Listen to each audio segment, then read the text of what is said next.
Bienvenidos una vez más a La Hora del Octágono, el podcast oficial de MMA Hispania y en el que durante los próximos minutos hablaremos de los resultados de UFC 235. Además, como siempre, haremos un repaso de las últimas noticias del mundo de las artes marciales mixtas y analizaremos UFC Wichita, en el que Derrick Lewis se enfrentará a Junior Dos Santos. Aquí empieza La Hora del Octágono. Y vamos ya con el análisis de UFC 235. Y es que en el combate estelar de la noche, Jon Jones logró defender su título del peso semicompleto ante Anthony Smith por decisión unánime. Un combate en el que en los primeros asaltos Anthony Smith lo estaba haciendo muy bien, controlando esa mano delantera de Jones para que éste no pudiera establecer su ritmo, para que éste no pudiera empezar a molestar a sus rivales como hace en sus combates y sobre todo siendo el primero en lanzar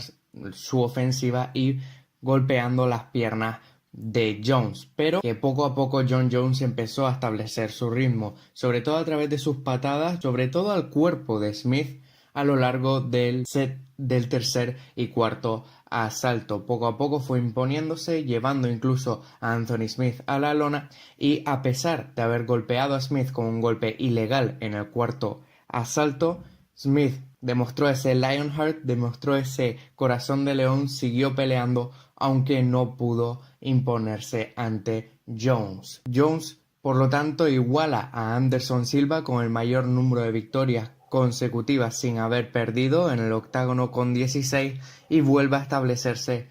y a confirmarse como el mejor luchador. En el coevento estelar de la noche, Kamaru Usman logró vencer a Tyron Woodley vía decisión unánime. Un Usman que desde el primer asalto, incluso desde el saludo y el careo antes del combate, ya se estaba agachando, prediciendo que iba a llevar a la lona a Tyron Woodley, que lo iba a hacer de forma dominante, y eso fue lo que hizo a lo largo de los 5 asaltos. Llevó a la lona a Woodley, que parecía no tener ningún tipo de respuesta ante los ataques y los derribos de Usman. Un Woodley que parecía simplemente no asustado, sino perplejo, no tenía ningún tipo de respuesta ante los derribos y simplemente esperaba que el árbitro le separara para volver a tratar de golpear y conectar esa derecha que noquearía a Usman. Tras el combate, Woodley admitió que no había sido su noche, que no tenía nada, ningún tipo de excusa que poner y felicitó a Usman por haberse convertido en el primer campeón nigeriano de la UFC. Recordemos que en UFC 236 Israel Adesanya tiene la oportunidad de convertirse en el segundo, ya que se enfrentará a Kelvin Gastelum por el título interino del peso medio. También en la cartelera principal de la noche, Ben Askren logró vencer a Robbie Lawler por sumisión, una estrangulación en el primer asalto, una decisión que fue un poco controvertida porque Askren buscó el derribo desde el primer instante, Lawler los bloqueó perfectamente, incluso logró él derribar a Askren y conectar varios golpes desde la media guardia que abrieron la cabeza de Askren, pero logró recuperarse, logró llevar a la lona a Lawler y cuando parecía que lo estaba sometiendo y que se había quedado inconsciente, Herb Dean, el árbitro, intervino, pero Lawler no estaba inconsciente, sino que simplemente estaba tratando de salir de esa sumisión. Aún así,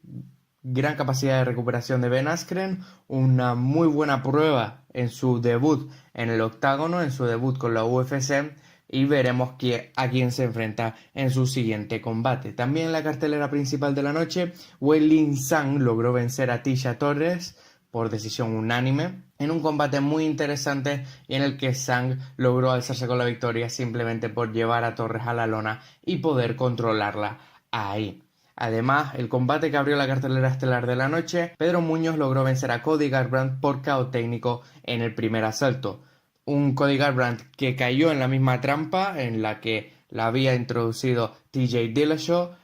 en 2 ocasiones, se quedó demasiado tiempo en la distancia corta, golpeando contra un Muñoz que con un crochet de derecha logró tumbar a Garbrandt. Veremos quién es el siguiente oponente para Muñoz en una división del peso gallo que sigue cambiando y que sigue evolucionando.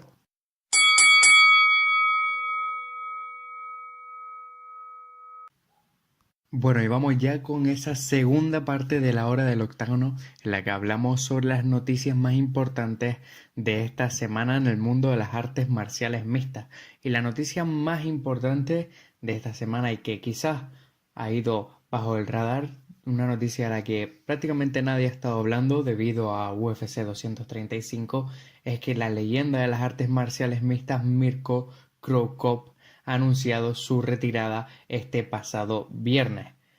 No hay noticia en mmahispania.com, ya que no hemos tenido tiempo de redactarla, pero a través de sus redes sociales, Cro Cop ha anunciado que después de su último combate ha sufrido un desmayo y que esto lo ha obligado a retirarse de su carrera profesional. Cro Cop se retira habiendo vencido en sus últimos 10 combates y en su último combate logró vencer a Roy Nelson por decisión apenas hace un mes. Cro Cop también estuvo en la UFC, finalizando a Gabriel Gonzaga. También pudo vengar esa derrota. Es uno de los mejores luchadores que recordamos en las artes marciales mixtas y un luchador que ha estado prácticamente en todas las compañías. Entre otras noticias importantes esta semana, y es que a pesar de que Jon Jones compitió en UFC 235 y de que en principio parecía una semana tranquila para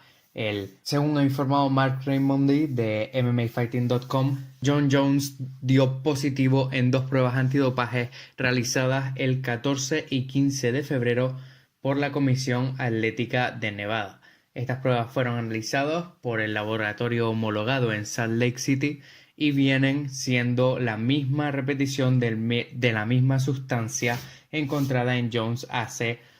un par de meses, y es turinabol. Es un metabolito de larga duración y que sigue tomando este efecto en el cuerpo de Jones, un efecto pulsante, es decir, que aparece, desaparece y vuelve a aparecer normalmente cuando empieza a entrenar de nuevo para un combate o cuando empieza a cortar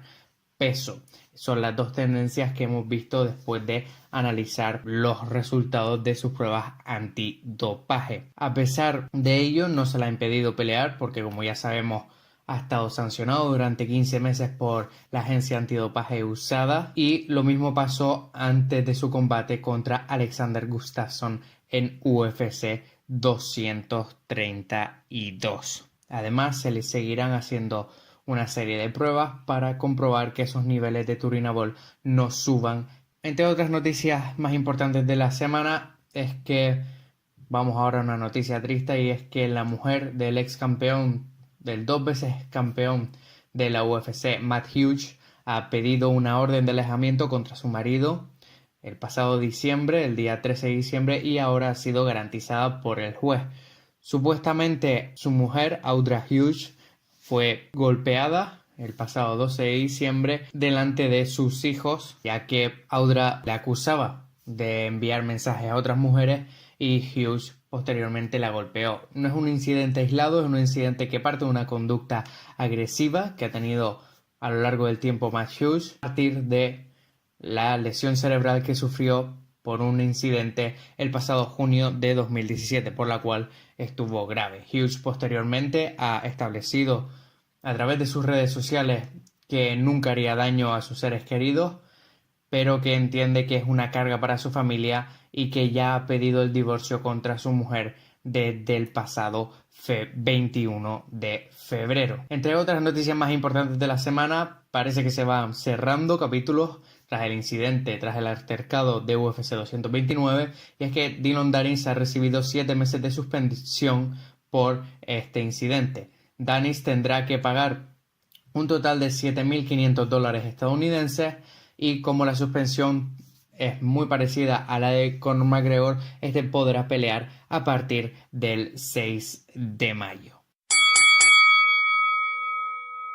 Bueno, y vamos ya con la tercera parte de la hora del octágono, en la que analizamos, en la que hacemos una previa de esos combates que vendrán la semana que viene. ¿Y qué cartelera tenemos? Pues solamente una de la UFC, al igual que este fin de semana.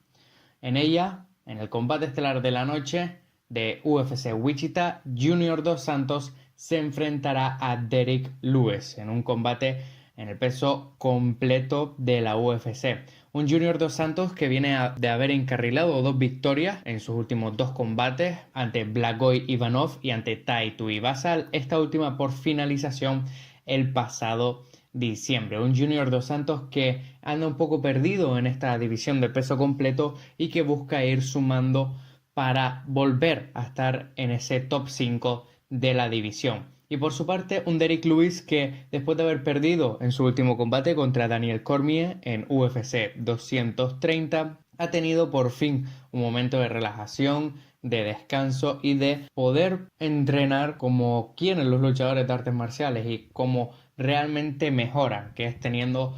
un espacio más alargado entre combate y combate. Un Lewis que, al igual que Dos Santos, actualmente está un poco perdido en esta división del peso completo, que sigue variando, que sigue cambiando, y el ganador de este combate no se convertirá directamente en uno de los principales contendientes del peso completo, pero sí que tras uno o 2 combates más podría convertirse en uno de ellos. En el coevento estelar de la noche, Eliseu Zaleski Dos Santos se enfrentará a Curtis Millender. Un combate que será muy interesante, sobre todo me interesa ver la evolución de un Curtis Millender que ha tenido ya 3 combates en la UFC y que ha logrado impresionarme en los 3, tanto su KO ante Thiago Alves, que fue su debut en la UFC, como sus 2 victorias por decisión unánime ante Max Griffin y Zair Bajarduzada. Veremos qué es lo que puede hacer Millender en la UFC,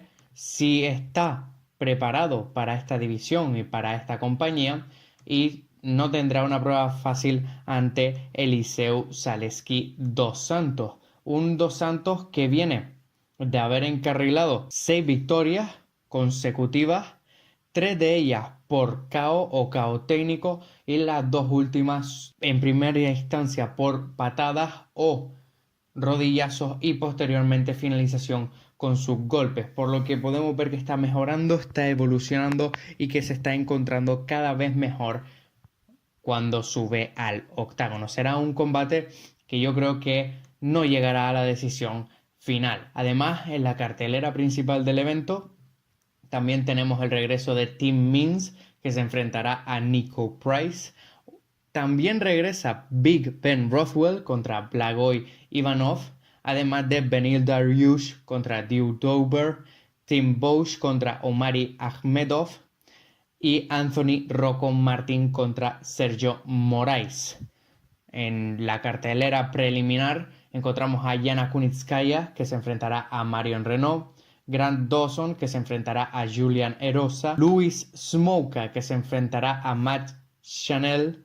Alex Morono, que se enfrentará a Zach Otto, Alex White, que se enfrentará a Dan Moret, y Maurice Green, que se enfrentará a Jeff Hughes. La cartelera preliminar, pues tenemos una serie de contendientes y viejos conocidos como Luis Smolka, y a medida que vamos avanzando hacia la cartelera principal, encontramos que poco a poco hay tanto viejos contendientes y viejos conocidos como Ben Rothwell, como los luchadores principales y los que queremos ver su progresión en las filas de la UFC, como Curtis Millender. En síntesis, UFC Wichita será una cartelera interesante, sobre todo por los combates, no tanto por lo que hay implicado, y siempre podrán seguirla tanto a través de MMA Hispania, a través de nuestro Twitter, como a través de nuestro canal de YouTube, donde tendrán un análisis previo de la cartelera principal del evento. Ya saben, así que para todas las noticias de artes marciales mixtas en español, síganos a través de MMA Hispania y todas nuestras redes sociales. Yo soy Adrián García, redactor y editor de MMAhispania.com, y esto ha sido La Hora del Octágono.